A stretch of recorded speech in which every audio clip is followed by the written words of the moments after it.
నమస్కారం అండి. నేను మీ డాక్టర్ హేమంత్ మల్లా, హోమియో ఫిజిషియన్.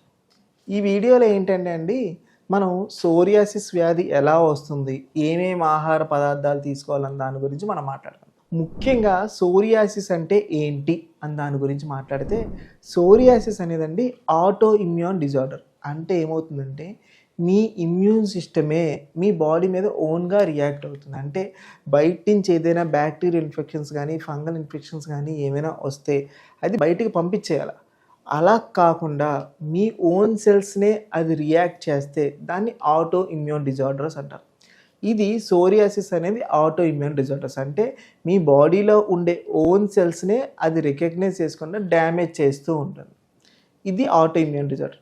జనరల్గా సోరియాసిస్ అంటే నార్మల్ కండిషన్లో ఏం జరగాల, మనం స్నానం కనుక ఏమైనా చేస్తున్నప్పుడు ఒంటి మీద ఉన్న పై లేయర్ షట్ ఆఫ్ అయిపోతూ పోతూ ఉండాలి. అంటే బాత్ చేస్తున్నప్పుడు కానీ, రబ్బింగ్లో కానీ పైన ఉన్న లేయర్, ఎపిడెర్మిస్ పైన ఉన్న లేయర్ అనేది చిన్నగా షట్ ఆఫ్ అయిపోతుంది, ఒలిసిపోతూ ఉంటుంది, నురుగు రూపంలో కానీ పోతుంది. కానీ ఈ సోరియాసిస్ వచ్చిన వాళ్ళకి ఏమవుతుందండి, ఒక చోట డంప్ అవుతూ ఉంటుంది. అంటే ఎక్కడైతే వాళ్ళకి బాడీలో వీక్ పార్ట్ ఉంటుందో ఆ చోట డంప్ అయిపోతుంది. అక్కడ ఎలా ఉంటుంది, వైటిష్ స్కేల్స్, అంటే చేప పులుసులు ఎలా ఉంటుందో అలా పులుసులుగా రాలుతూ ఉంటుంది. కంటిన్యూస్ ఇచ్చింగ్, దురద అనేది విపరీతంగా పడుతుంటుంది. మార్నింగ్, ఈవినింగ్, నైట్ అని వేరియేషన్ లేకుండా దురద కంటిన్యూస్గా అన్బేరబుల్ ఇచ్చింగ్ అనేది ఉంటూ ఉంటుందండి. దీంతోపాటు రెడ్డిష్గా వస్తుంది. కొంతమంది రెడ్డిష్లో వస్తుంది, కొంతమంది వైటిష్లో వస్తుంది. వైటిష్ స్కేల్స్ అండి, కానీ రెడ్డిష్ డిస్కలరేషన్ అంటే చర్మం ఎర్రగా కమిలిపోతూ ఉంటుంది. పట్టుకుంటే వేడిగా తగులుతుంటుంది. అంటే ఎక్కడైనా ఏ చర్మం మీదైనా పట్టుకుంటే వేడిగా తగులుతుంది, అంటే ఎక్కడైనా డ్యామేజ్ అయిన పార్ట్ మనం టచ్ చేస్తే అక్కడ వేడిగా తగులుతుంది అంటే అక్కడ ఇన్ఫ్లమేషన్ ఉందనగా మనం కన్సిడర్ చేయొచ్చు. సో ఈ సోరియాసిస్ అనేది ఆటో ఇమ్యూన్ డిజార్డర్. ఏ లక్షణాలు ఉంటే సోరియాసిస్ అని మనం కన్సిడర్ చేయొచ్చు అని అంటే, ముందుగా ఇందాక నేను మాట్లాడినట్టుగా స్కిన్ మీద చేప పులుసులు వదిలినట్టుగా వదలటం, 2 ఎర్రగా కమలటం, 3 దురద పెట్టడం. అది మార్నింగ్, నైట్, ఉదయం అని ఏం లేదండి, కంటిన్యూస్గా దురద పెడుతూ ఉంటుంది. సాధారణంగా సోరియాసిస్ ఉన్న వాళ్ళకి ఎక్కువ ఉష్ణోగ్రత ఉన్నా, తక్కువ ఉష్ణోగ్రత ఉన్నా దురదలు అనేది ఎక్కువగా ఉంటాయి. ఇది ముఖ్యంగా మనం కన్సిడర్ చేసుకోవాల్సిన సోరియాసిస్ లక్షణం. ఇవి సోరియాసిస్లో రకాలు ఉన్నాయండి, చాలా టైప్స్ ఉన్నాయి. ప్లాంటార్ సోరియాసిస్ అని, సోరియాసిస్ వల్గారిసిస్ అని. అంటే తల మీద, అంటే మాడు భాగంలో అనేది గనక వస్తే దీన్ని స్కాల్ప్ సోరియాసిస్ అంటారు. అలా కాకుండా బాడీ మీద కనుక వస్తే దాన్ని సోరియాసిస్ వల్గారిసిస్ అంటారు.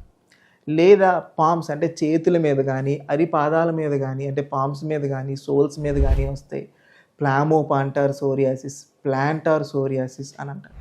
ఇలాగా పేరు వేరైనా సిమ్టమ్స్ ఒకేలా ఉంటాయి. అంటే అది వచ్చే రీజియన్ బట్టి డిఫరెంట్ నేమ్స్లో వేరియేషన్ చేస్తుంటారు. సో ఇలాగా సోరియాసిస్ అనేది ఏ బాడీ పార్ట్ మీద వస్తే దాన్ని మనం కన్సిడర్ చేసుకోవచ్చు. ఇప్పుడు ఈ సోరియాసిస్ అనేదండి ఎవరికి ఎక్కువగా అవుతుంది అంటే, వీళ్ళకి ట్రిగర్ ఫ్యాక్టర్స్ గురించి నేను మాట్లాడతాను. అంటే ఎవరికైనా ఎక్కువ మోతాదులో సన్లో తిరిగిన, అంటే సన్లైట్కి ఎక్కువ ఎక్స్పోజ్ అయినా, సెకండ్ థింగ్ చలికాలానికి చల్లదనానికి ఎక్కువ ఎక్స్పోజ్ అయినా, అంటే ఎక్కువ ఎండకి ఎక్స్పోజ్ అయినా, ఎక్కువ చలికి ఎక్స్పోజ్ అయినా, ఎమోషనల్ స్ట్రెస్, అంటే వాళ్ళు బయటికి భరించలేని బాధ, అంటే ఎవరైనా స్ట్రెస్ ఫీల్ అవుతుంటారు కదా, అలా ఎమోషనల్గా ఏమైనా ఫీల్ అయినా, సో ఇలాంటివి ఏమైనా ఇంజురీస్, అంటే ఏమైనా దెబ్బలు ఏమైనా తగులుతున్నా, అండ్ లాస్ట్ థింగ్ అండి ఫుడ్, కొన్ని ఫుడ్స్ కూడా ఉంటాయి వీటి వల్ల ఇది ట్రిగర్ అయ్యే ఛాన్సెస్ ఎక్కువగా ఉన్నాయి. ఫస్ట్ థింగ్ ఇవి. ఇప్పుడు సోరియాసిస్ వస్తే ఏమేమి ఆహార పదార్థాలు అవాయిడ్ చేయాలి అని దాని గురించి మనం మాట్లాడుకున్నాం. ముఖ్యంగా ఏంటంటే ఏం ఆహార పదార్థాలు అవాయిడ్ చేయాలంటే నాన్ వెజ్ ఫుడ్స్ అనేది అవాయిడ్ చేయాలి. ఒకటి గుర్తుపెట్టుకోండి, నాన్ వెజ్ ఫుడ్స్ తినటం వల్ల సోరియాసిస్ రావటం కాదు, సోరియాసిస్ ఉంటే నాన్ వెజ్ ఫుడ్స్ తింటే ఎక్కువ అవుతూ ఉంటుంది. దురద రూపంలో కానీ, ఆ వైటిష్ ఫ్లేక్స్ రూపంలో కానీ, అంటే చేప పొలుసులు చూసారు అలా కానీ, నాన్ వెజ్ ఫుడ్స్ ఎక్కువ తీసుకుంటే ఇవి దురదలు ఎక్కువ అయ్యే ఛాన్సెస్ ఉన్నాయి. First thing non veg. Second thing ఏంటంటే షుగర్స్ అండ్ స్వీట్స్. ఏదన్నా తీపి పదార్థాలు కానీ, స్వీట్స్ ఎక్కువ తీసుకున్నా ఈ కంప్లైంట్ ఎక్కువ అయ్యే ఛాన్సెస్ ఉన్నాయి.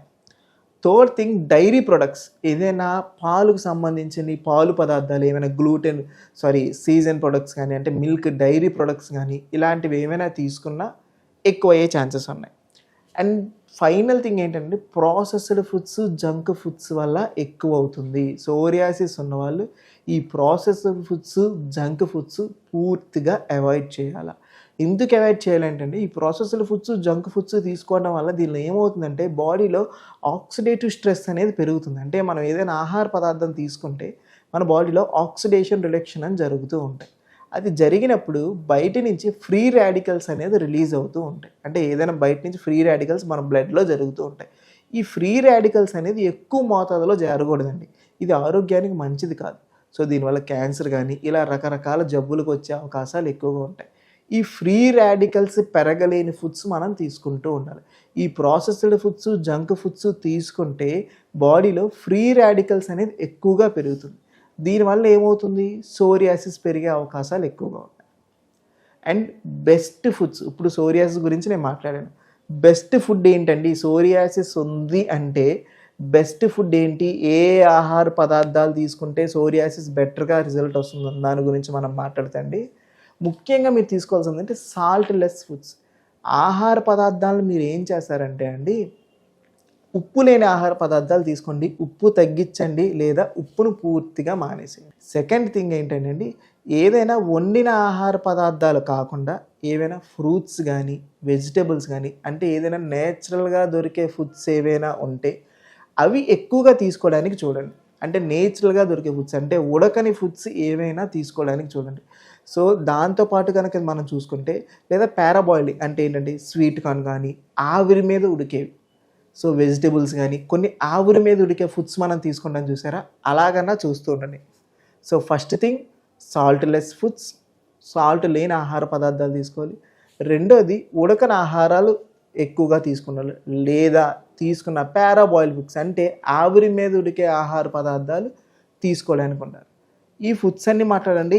ఏ ఫుడ్ తీసుకుంటే బెటర్గా చాలా వరకు సోరియాసిస్ తగ్గించని చూసుకుంటే అండి, దీనికి బెస్ట్ యాంటీ ఇన్ఫ్లమేటరీ ఫుడ్ మనం ఏమనుకుంటామండి, బెస్ట్ యాంటీ ఇన్ఫ్లమేటరీ ఫుడ్ అంటే జింజర్ అని కానీ, పసుపు అని కానీ, టర్మరిక్ కానీ ఇలా అన్నీ మనం చూసుకుంటాం. సో టర్మరిక్ కానీ, జింజర్ కానీ ఇలా different type of anti inflammatory foods ఉన్నాయి. కానీ మనం చూసుకుంటే బెస్ట్ యాంటీ ఇన్ఫ్లమేటరీ ఫుడ్ ఏంటంటే అండి నల్ల నువ్వులండి, బ్లాక్ సెసమీ సీడ్స్ అంటారు. నల్ల నువ్వుల్లో ఉన్నంత యాంటీ ఇన్ఫ్లమేటరీ ఫుడ్స్ ఇంకెక్కడా లేవండి.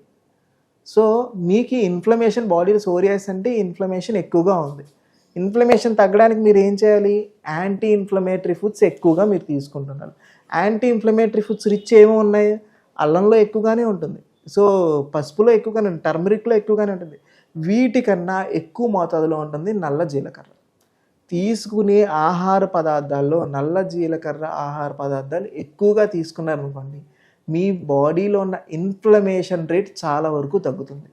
ఎప్పుడైతే ఇన్ఫ్లమేషన్ తగ్గుతుందో ఈ డైట్ ఫాలో అయ్యి సోరియాసిస్ ట్రిగర్ ఫ్యాక్టర్స్ కానికుండా ఆపారో మీకు 70-80% సోరియాసిస్ తగ్గిపోతుందండి. డైట్ జాగ్రత్తగా ఫాలో అవ్వాలా, ఈ ఆహార నియమాలు తీసుకుంటే సోరియాసిస్ కంప్లీట్గా తగ్గిపోతుంది.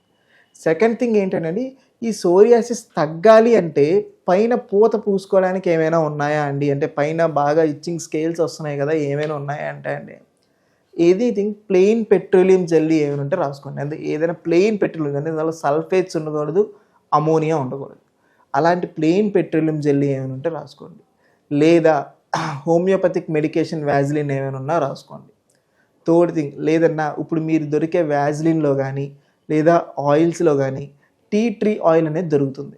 సో ఈ టీ ట్రీ ఆయిల్ని ఒక 3 ml ఒక 7 ml ఆఫ్ ఆయిల్ అంటే 1/4 ప్రపోర్షన్ అనేది 3/4 proportion normal oil, coconut oil కానీ సెస్మీ ఆయిల్ కానీ ఏదైనా పర్లేదండి. ఈ ఆయిల్లో ఇది మిక్స్ చేసుకొని ఒంటికి రాసుకుంటే మెయిన్ థింగ్ స్కిన్ డ్రై అవ్వకూడదు. స్కిన్ డ్రై అవ్వకుండా మాయిశ్చర్గా ఉండేటట్టు ఈ ఆయిల్ రాసుకుంటే ఇచ్చింగ్ అనేది 100% మీకు రిలీఫ్ వస్తుంది.